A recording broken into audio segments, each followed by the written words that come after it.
Tak dneska sa tu má konať korunovácia poslankyne, ktorá získala v doplňujúcich voľbách 27 hlasov z celej našej obce a má tu dneska skladať sľub.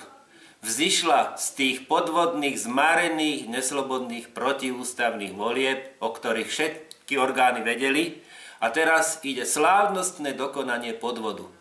Za 26 rokov sa v tomto štáte nestalo, že by boli zmarené úplne verejne slobodné voľby. V našej obci sa to stalo dvakrát. Ďakujem všetkým, vyzýval som ľudí pred voľbami, všetkým ďakujem, čo neišli podporiť tieto voľby, nehlasovali, nezúčastnili sa. A neďakujem tým idiotom, ktorí išli napriek tomu, že vedeli o všetkom a išli podporiť podvod. Budete vidieť video, aké ste ešte nevideli, pozerajte ďalej. Takže sme tu pred obecným úradom dneska. Bude sa tu konať obrovská sláva, bude nastupovať poslanec obecného zastupiteľstva, budeme ho ustanovovať do funkcie po týchto voľbách, však všetci ste asi videli, čo sa to odohralo a dneska sa to dorazí do úspešného konca. Pozor! Pozor! A prichádza hlava obce, doktor docent Milan Majerník, hlavný nekontrolór obce a nestarostka Júlia. Ešte myslím. Pozor! V úrade. Viete čo, no sme 4 a práve teraz mi sa dostal do ruky výzov pani poslankyne Zervanovej. Tak toto je pani poslankyňa Zervanová z obecného zastupiteľstva Brunovce. A patrí česť pani Zervanovej. Vystupuje z tejto virtuálnej, podvodnej, nezmyselnej samosprávy, čo by mal urobiť každý normálny človek, ktorý má ešte trošku rozumu v hlave. Vážená pani starostka obce Brunovce a poslanky obecného zastupiteľstva, touto cestou vám oznamujem, že sa dňom 14.11. zdávam svojho mandátu poslanca obecného zastupiteľstva obce Brunovce. Podpis Júlia Zervanová.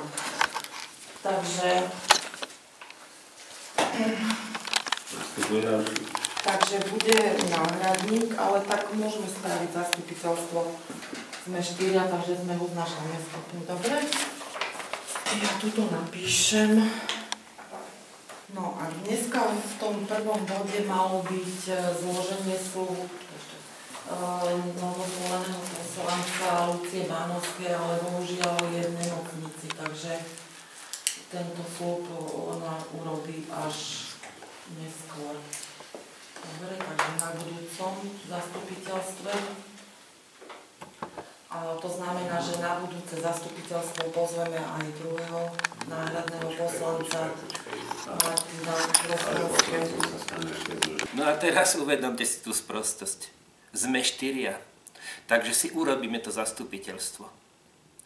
No, jeden poslanec nezložil sľub, ten, čo vyšiel z tých podvodných volieb, poslankyňa, neprišla, je chorá. Druhá poslankyňa, pani Zervanová, klobúk dole, sa vzdala funkcie. A starostka, urobíme si zastupiteľstvo, veď sme 4.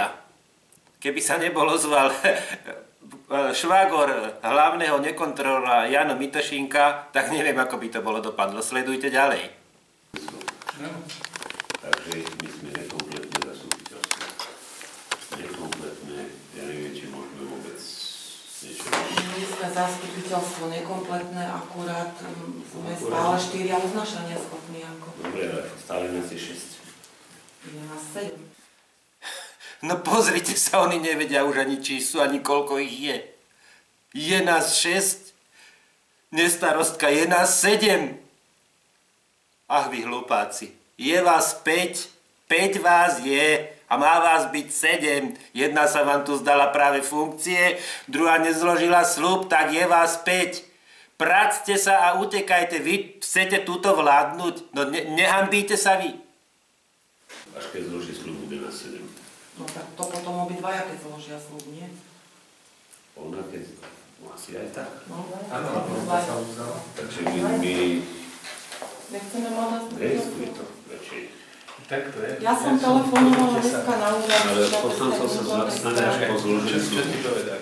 Povedali mi, že to nevadí, že keď sme 4, sme uznášania schopní, tak Takže sme na tú maličko zabudli, že si stane poslancom máš po zložení sľubu, že Ale mali sme oni odložené poslanci zastupiteľstva, sú. pretože nás bolo 6. Tak si to radšej nechala tak, áno?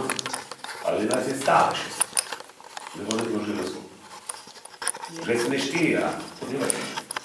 Ale keby sme boli Hovorím kompletní, ti, že že nás som je 7, volala dneska na odbor Všeobecnej vnútornej správy, ktorí to odkonzultovali s ministerstvom a povedali, je nás poslancov 7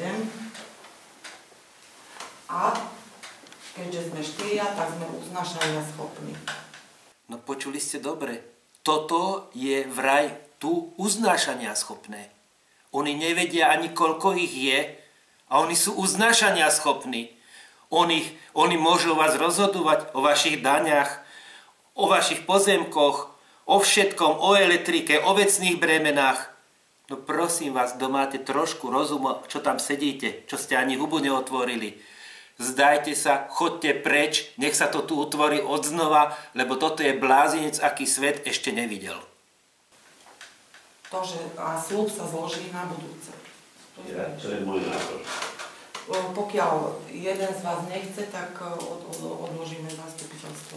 Je to len môj názor, kde môj názor. Odložíme? Aj keď teraz z toho stánku vzniklo.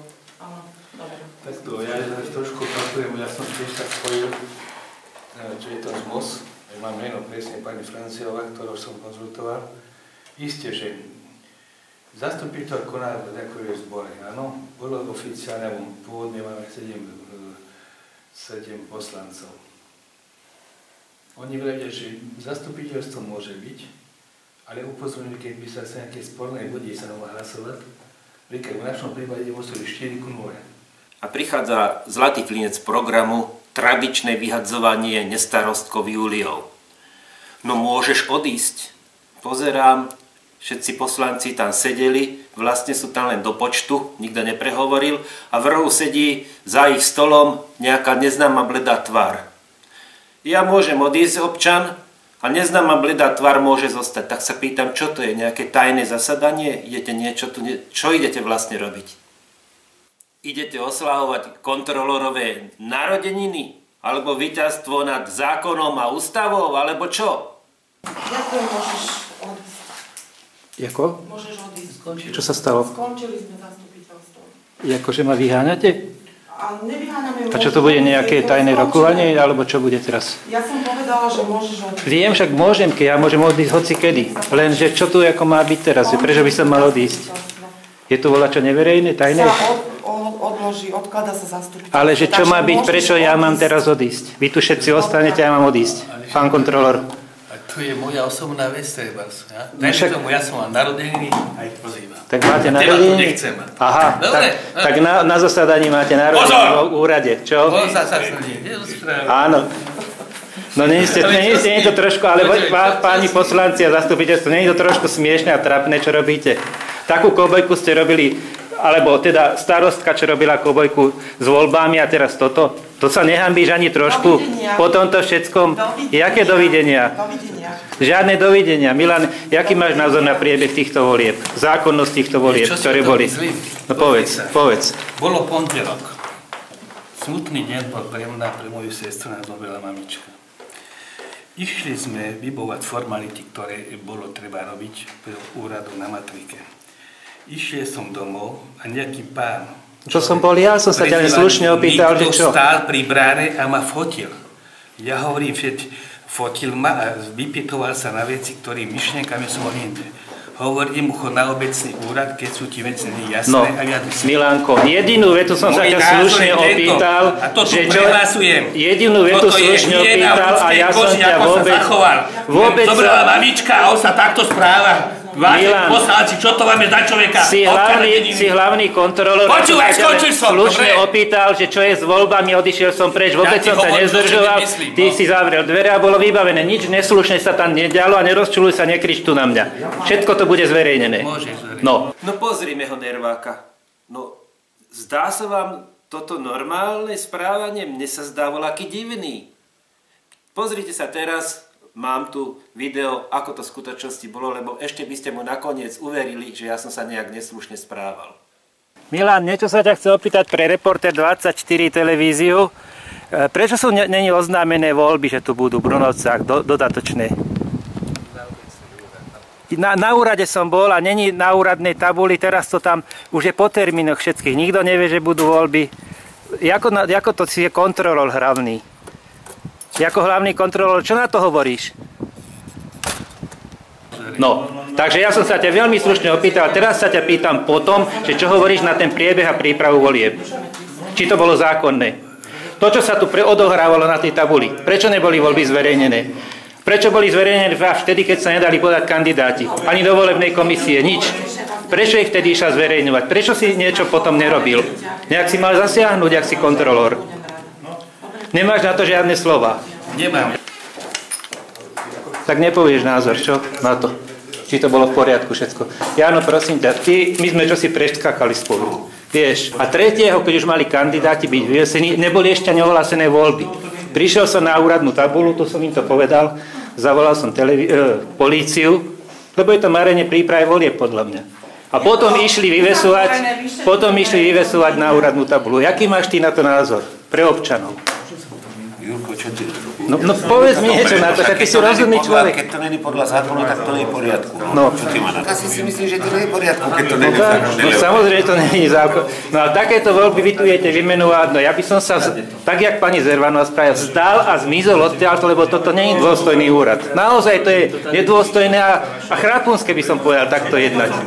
Každý normálny človek, ktorý je poslanec, by sa zdvihol a odišiel. Keď sú tam dané termíny, majú sa to. Však ale rozumieš, ako môže niekto v takomto úrade fungovať ako poslanec a tváriť sa normálne? No, len o to mi ide. Však sme spolu niečo prežili. Išli sme po rôznych veciach a chceli sme minimálnu zákonnosť a toto je maximálna nezákonnosť. Jaká ani vtedy nebola. No. Oveľa horšie. No, ale toto je najhoršie asi. Počúvaj, na celom Slovensku sa toto nestalo ešte. Dvakrát po sebe. No.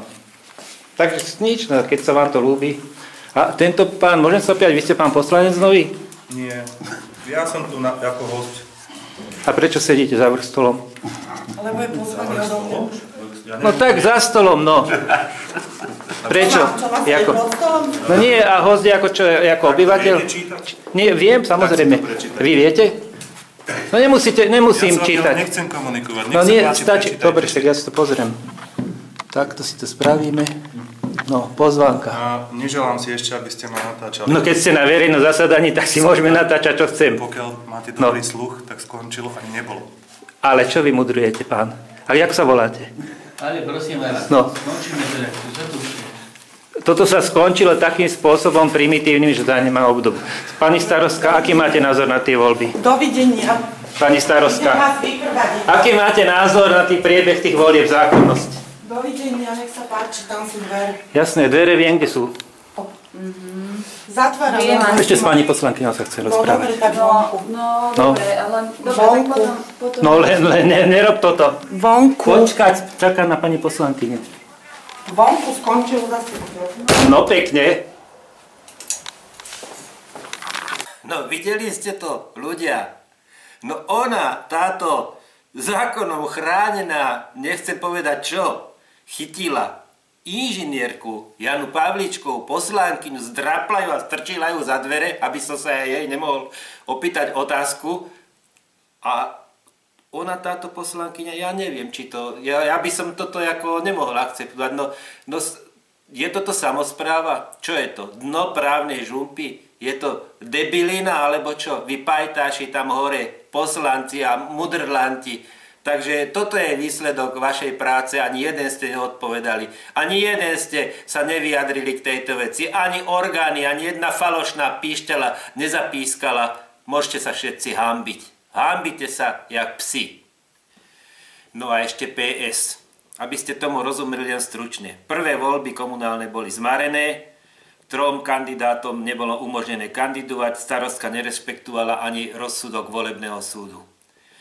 Druhé voľby tieto neboli v obci oznámené, nikto nevedel, že budú voľby, nemohli ľudia dať kandidátov, nemohli dať do volebnej komisie. Podvodné, jedni aj druhé, zmarené, protiústavné, nezmysel nad nezmysel. A teraz vám poviem, kam sme sa obrátili, aby ste vedeli. Na generálneho prokurátora s trestným oznámením, marenie prípravy a priebehu volieb. Na ministerstvo vnútra Slovenskej republiky, odbor volieb a referenda. Odpovedali, všetko je v poriadku, môže sa ísť ďalej. Na Národnú radu Slovenskej republiky, na výbor pre verejnú správu, pán Boris Kollár predseda, na výbor pre ľudské práva, pani Erika Jurinová, na prezidenta Slovenskej republiky, no ten nám odpovedal, že nič nemôže. Samozrejme na políciu, na všetky televízie, teatry, Jojka, Slovenská televízia, všetci prebrali 30 krát, ďakovali za príspevok a ani jedna neodvysielala. No a ďalej sme sa obrátili konkrétne ešte na poslancov Národnej rady. V prvom rade pán Budaj, lebo má s tým dočinenia, pán Bublavý, to je starosta vedľajšej obce, ten v zákone ovláda a kandidoval tu jeden poslanec za Smer. Pán Uhrík a Kotleba, kandidovala tu tá druhá kandidátka, ktorá nezložila ten sľub za stranu, ľudová strana Naše Slovensko. Na Borisa Kollára, ktorý sa ozval, ale nekonal nič. Na Beblavého, to je zo strany Sieť, myslím, bývalej. Potom na predsedu Národnej rady Andreja Danku, na samozrejme Matoviča, Bugára, Martina Klusa, Galka, Sulíka, Európsky parlament, potom Ondreja Dostála, Rajtára, Vašečku, Otažárnaja, Dubovcovú, Nicholsonovú a zabudol som ešte ministerskú spravodlivosti Luciu Žitňanskú. No a to by bolo, jak som zabudol niekoho, tak prepáčte, ešte tam boli aj viacerí. No a čo spravili? No nič, mŕtvého brovka robia, nič sa tu nestalo, podvodné voľby prebehli, volebné právo zrušené, ústava pošliapaná, väčšinou reagovali tak, že ani neodpovedali, niektorí už prijali potom mail, ale neodpovedali a niektorí teda aj čo si napísali, že nebudú, skrátka nič. Takže asi ľudia vidíte, v akom štáte tu žijeme. Bolo tu zrušené volebné právo na slobodné voľby a naši papaláši, pajtáši robia mŕtvého blovka. Tak aj dopadnú.